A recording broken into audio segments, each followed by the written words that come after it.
The adaptation of written materials into other formats is not a new concept. For over 3,000 years, our civilizations have been captivated by the stories we share, and for over 3,000 years, we have been trying to bring our imagination to life. However, only in the last 100 have we gained access to a truly revolutionary method of doing so. Every year, new adaptations of beloved novels are released, and every year, the same phrase is repeated by fans and critics alike.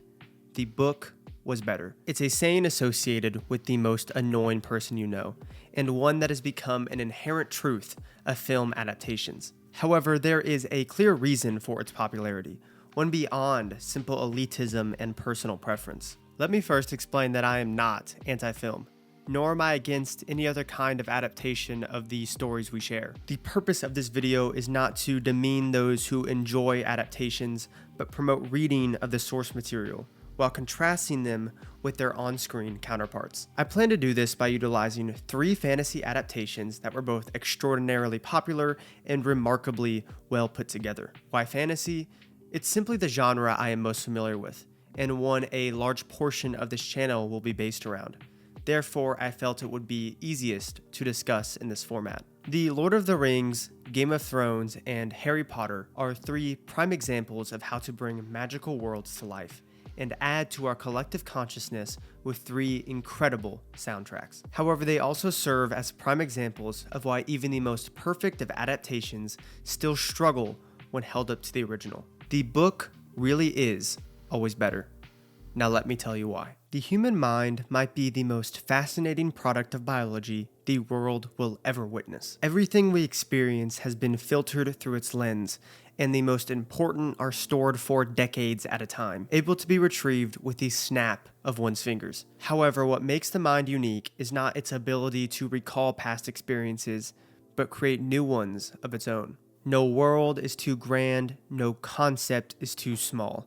And it's something authors take advantage of with every word that is written. The limitlessness of the mind is what allows us to become so captivated by the stories we read and the worlds in which they inhabit. Yet it also sets unrealistic expectations for an on-screen adaptation. When first watching the Harry Potter movies, I was unable to wrap my mind around the size of it all, not how large it seemed, but how small it felt. We were never given exact dimensions for the Great Hall of Hogwarts, but I had always imagined the tables further apart, the scene more grand, and the professors more imposing. It wasn't until the writing of this video that this rather harsh disconnect was finally rectified. The world itself was not larger, but rather the characters were smaller.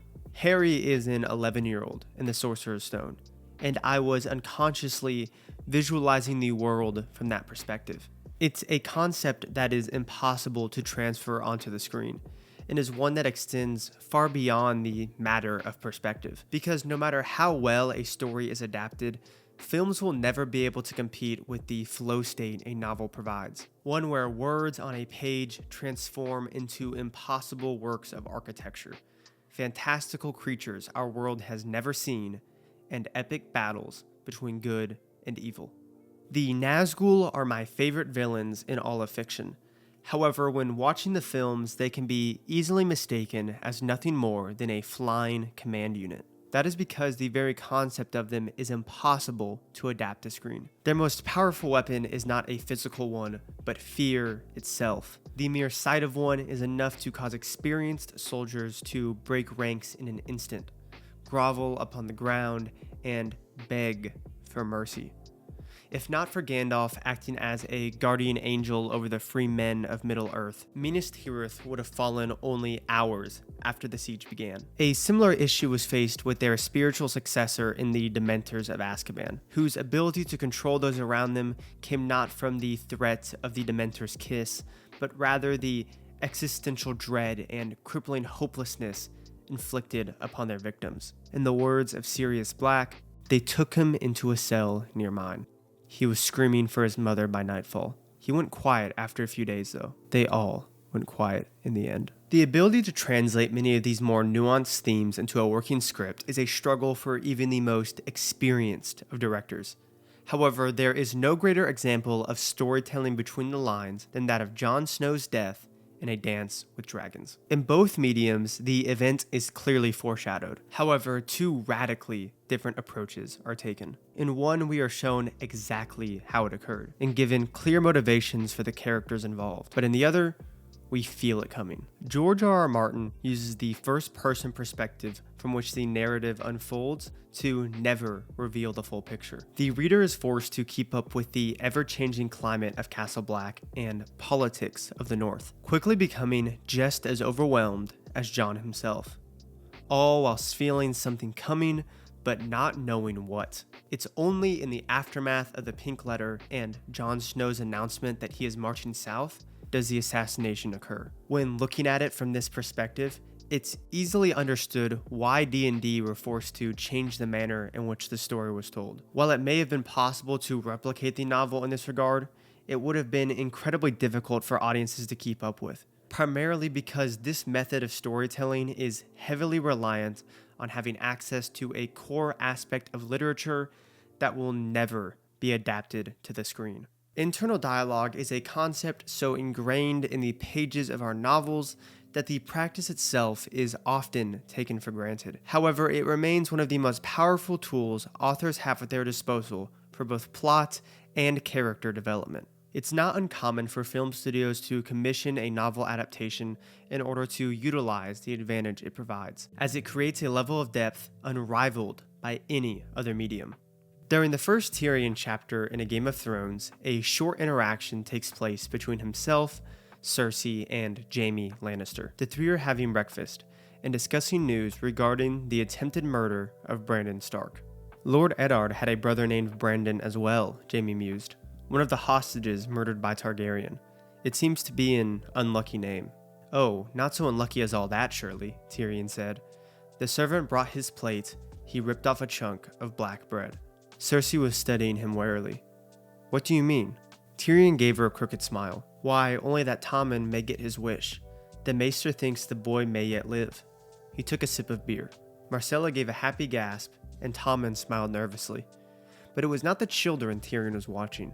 The glance that passed between Jaime and Cersei lasted no more than a second, but he did not miss it. The final lines of that conversation were quick and simple, but they excellently characterize how novels can add an increased level of depth to every interaction. We were given hints of Tyrion's intelligence, the relationship with his siblings, and his view of the world around him, whilst characterizing the greater conflict between House Lannister and Stark, and questioning where Tyrion may land. The scene was still included in the TV adaptation, although an entire dimension of the interaction was missing. A possible solution to this would be simply adding more dialogue to convey what a novel so eloquently could. More often than not, however, the solutions to these problems require far more than an extra line or two, and can lead to storylines feeling rushed, or at worst, cut out entirely.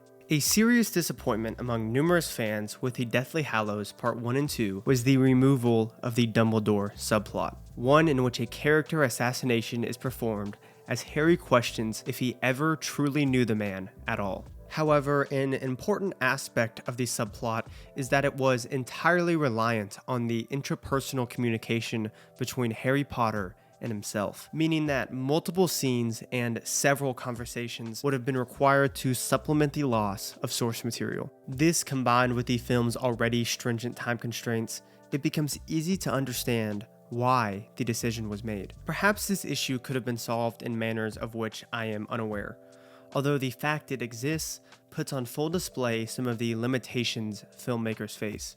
What we are left with is a story that is remarkably concise, yet lacks the deeper aspects of Dumbledore's development, which strikes a core purpose of internal dialogue, as when given multiple perspectives, it can be used to differentiate between characters as much as it's used to progress them forward. Jon Snow is constantly uncertain, questioning every action and asking what Ned Stark would do in every possible scenario. Meanwhile, Cersei is a chaotic mess of unbridled arrogance, fueled by anger at the society she inhabits, and Tyrion is incredibly calculated in every move he makes, with the exception of women and family, where he often lets emotion get the best of him. When Sam takes hold of the One Ring, he is promised a world in which he can turn Mordor into an everlasting garden. And when Frodo looks into the eyes of Gollum, he feels pity for the creature in the exact same manner as Bilbo all those years ago. Internal dialogue is the single most powerful tool authors have at their disposal, and it's one that filmmakers constantly struggle to make up for. The manner in which it can be used to simultaneously push the plot forward and deepen character development, all whilst differentiating between those featured, can be a headache to adapt. However, even if it could somehow be included, it would simply add on to the most commonly cited struggle when attempting to bring a beloved novel onto the big screen. All directors, no matter how experienced, inevitably face the conundrum of squeezing hundreds of pages into a 2 to 3 hour movie. Some address this issue by opting for a part 1 and 2, while the most ambitious go for an entire trilogy. These solutions are possible, but run the risk of creating a massive headache in the pacing department, as the plot progresses extraordinarily slowly by film standards, whilst writers attempt to slice up a singular narrative into multiple rising actions and climaxes. The much more popular solution, and one which all of our examples utilize to varying degrees, is that of cutting content and condensing plot lines. The process appears rather simple, but is nearly impossible to pull off, often leading to more surface level narratives than their written counterparts, which can leave audiences confused, frustrated, or at worst, unsatisfied. The Council of Elrond in the Fellowship of the Ring is roughly 15,000 words in length, over the course of which Tolkien addresses numerous questions about the plot, ones which for moviegoers often remain unanswered to this day, as the vast majority of this chapter was condensed into a single 8-minute scene in order to fit within the increasingly strained runtime of the film. It's a process that appears not only in the first, but is persistent throughout the entire trilogy, rearing its ugly head on numerous occasions. Why was Merry able to harm the Witch King when others couldn't? Where were the elves and dwarves whilst Minas Tirith was under siege? And why didn't they just fly the eagles to Mordor? Many of these questions already required a deeper reading of the books to understand. Yet the problem was only further exacerbated with the cutting of Tom Bombadil, Radagast the Brown, and mentions of Erebor, with the worst offense being the death of Sauron, which was cut entirely from theatrical releases, as audiences were expected to simply forget he existed. The Lord of the Rings trilogy remains as the greatest adaptation of written material I have ever seen, precisely because it manages to dance around these smaller plot holes while still capturing the core themes and bringing its magical world to life. Although, considering they still exist in an adaptation of its caliber, displays how even the greatest of filmmakers struggle with these issues, as authors not only rely on longer chapters to share critical information with the reader, but also as a chance for the plot to breathe, allowing for a more natural progression of the narrative. Each of the Harry Potter novels slowly unfolds over the course of an entire school year, leading to a sense of familiarity in the story, and making it significantly more impactful when the cycle of holidays is broken in the Deathly Hallows. However, a more important purpose for each of these slower moving plots is the development of believable interpersonal relationships throughout the narrative. The films did a superb job building the relationship between Ron and Hermione slowly throughout the entire series, although the same could not be said for Harry and Ginny, whose vast majority of development was cut from the films as an unintended consequence of removing various subplots. Similar issues were faced with that of Neville Longbottom and Luna Lovegood, whose folding into the main cast felt rather forced, primarily due to the butterfly effect caused by a removal of the prefect subplot. However, the worst offense in this manner is found in the Goblet of Fire and with the character of Barty Crouch Jr. The changes to his arc and removal of his trial remain the only thing I actively dislike about the films, as a gut-wrenching story providing valuable commentary on the effects of institutionalism is traded for a stereotypical psychotic villain, leading to a disappointing conclusion and an even more frustrating analysis, because it's entirely understandable why the change was performed, considering the entire subplot was reliant on background information and Harry's internal dialogue. The writers were faced with the same conundrum as with Dumbledore's past in the Deathly Hallows: cut it out entirely or supplement it with numerous dialogue and considerably more scenes. In this scenario, I think that would have been worth it. But that's a very difficult decision to make when deadlines are approaching and studio execs are breathing down your neck. Although even if movie studios are capable of releasing 4 or 5 hour long films, many of the core issues would remain. As a major benefit novels will forever hold over their on-screen counterparts comes down to the manner in which the media is consumed. Readers have always been given the privilege of working through a novel at their own pace, ranging from a chapter a day to several hour-long sessions. When a notable chapter ends on a cliffhanger or the death of a major character, we are able to sit with that reality as long as we'd like, absorbing the information and theorizing on its consequences until we're ready to dive back in. However, films were never given the same luxury. Many of these plots are extraordinarily complex, involving several moving parts and nationwide conflicts, meaning more often than not, a single drop in attention can leave a viewer confused about key aspects of the story, which is only further compounded with the butterfly effect I mentioned previously. It's not uncommon for one to take a short break, flip back a few pages, or reread old chapters to understand connections within the novel. This grants the author the ability to place far more trust in the reader's intelligence, as they are not tied to the never-ending progression of a film's plot. The issue of time is one that will continue to plague directors, writers, and producers for years to come, as audiences are unlikely to sit through a 4-hour piece of cinema, and film studios are often unwilling to greenlight multiple projects at once. If I could have my way, the entirety of the Harry Potter series would have gotten the Deathly Hallows treatment, and the Lord of the Rings would have been expanded into 6 films covering each book of the series. However, for reasons I have already named, I understand why that was never going to occur. However, there is a solution that film studios do have the option to follow in this regard, and one that becomes increasingly obvious when you notice I have not mentioned Game of Thrones once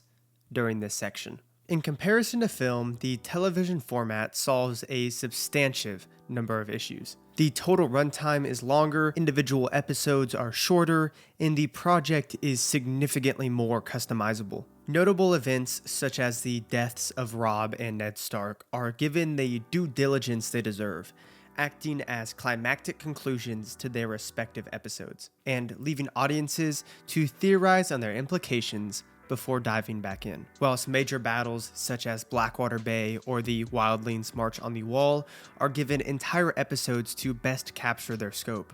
The first 4 seasons of this show are regarded as some of the best in television history because of the incredible manner in which they brought Martin's world to life. However, it's important to note that I said the first 4 seasons, because whilst the television format was essential in adapting a story of its caliber, it failed to solve every issue these projects face, especially when involving the fantasy genre.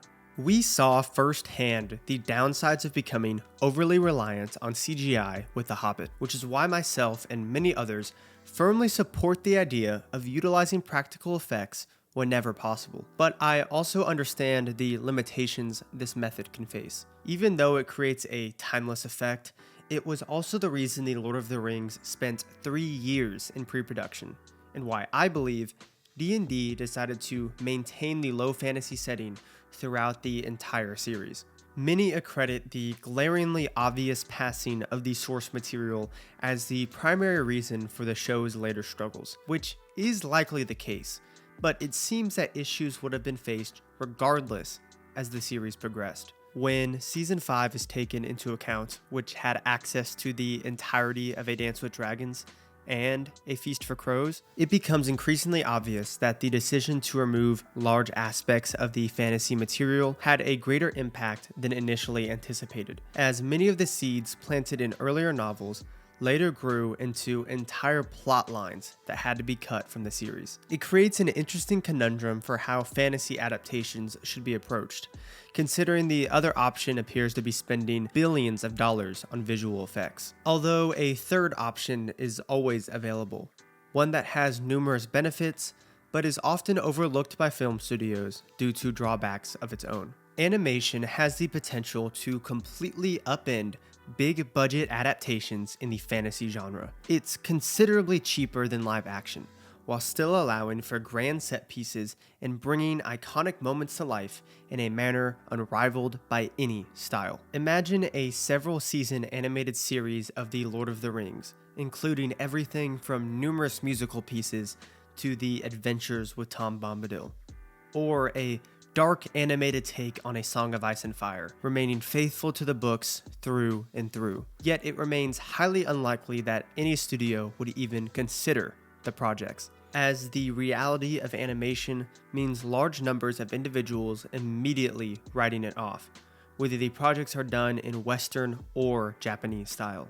However, this sentiment does appear to be slowly changing, and with the recent release of The War of the Rohirrim, it's clear that companies are beginning to notice. One can only hope that more studios take advantage of animation in the future, as it can open up endless possibilities that live action never could, especially for fantasy. It wouldn't be the end-all be-all for adaptations, as there will always be a place for live action cinema. But the more options studios are given, the better chance they have at successfully bringing our beloved novels to life. One thing, however, that no level of corrections could account for is a fundamental truth of adaptations that is so often overlooked, but was the primary inspiration for this video. I recently saw a social media post discussing the concept of Game of Thrones as an 80s dark fantasy series.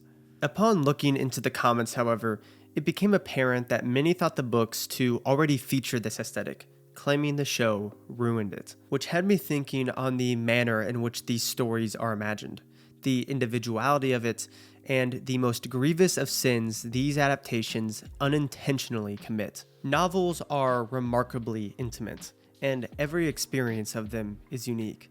My favorite authors take advantage of this, painting 80 to 90% of the picture while always leaving space for the mind to take over. However, a successful adaptation removes this individuality. It merges our separate pictures of the story into a singular and defined idea, one that pervades all others and establishes itself as the premier version of the narrative. This brings communities together and can even add to the story itself. But nevertheless, something's lost in its process. Mount Fuji is a mountain in Japan holding significant cultural and symbolic weight in local art. In fact, depictions of the mountain are so pervasive that an artist choosing not to feature it in one of their works can be considered a statement in itself. I've once heard Lord of the Rings described as the Mount Fuji of fantasy, but I would go even further with that statement. The Lord of the Rings films have become the Mount Fuji of Tolkien's work, and the same applies to the respective adaptations of our other examples. When a painting of the Witch King as described in the source material is shared online, it's described as just that, a depiction accurate to the novels. And when Alt-Shift-X releases an analysis of Jon Snow's character, it's titled The Real Jon Snow, highlighting the differences from the TV show. I often find myself envious of those who got to experience these novels independent of their adaptations, unburdened by an afterimage permanently burned into our collective consciousness, with a mind free to roam to the very horizons of creativity. Yet I also realize the profound impact these adaptations have had on myself and others, being more often than not the very reason we read these stories to begin with, which directly confronts the inherent selfishness in this stance and is why I will never be against good adaptations of popular novels. Because while I may have just spent the last 20 minutes listing my reasons as to why the book is always better, it's not my job, nor anyone else's, to gatekeep these stories from a wider audience. An audience that may one day benefit from them as much as I have. And members of that audience who love them so much, they might just come to YouTube and start making videos. Thank you for watching.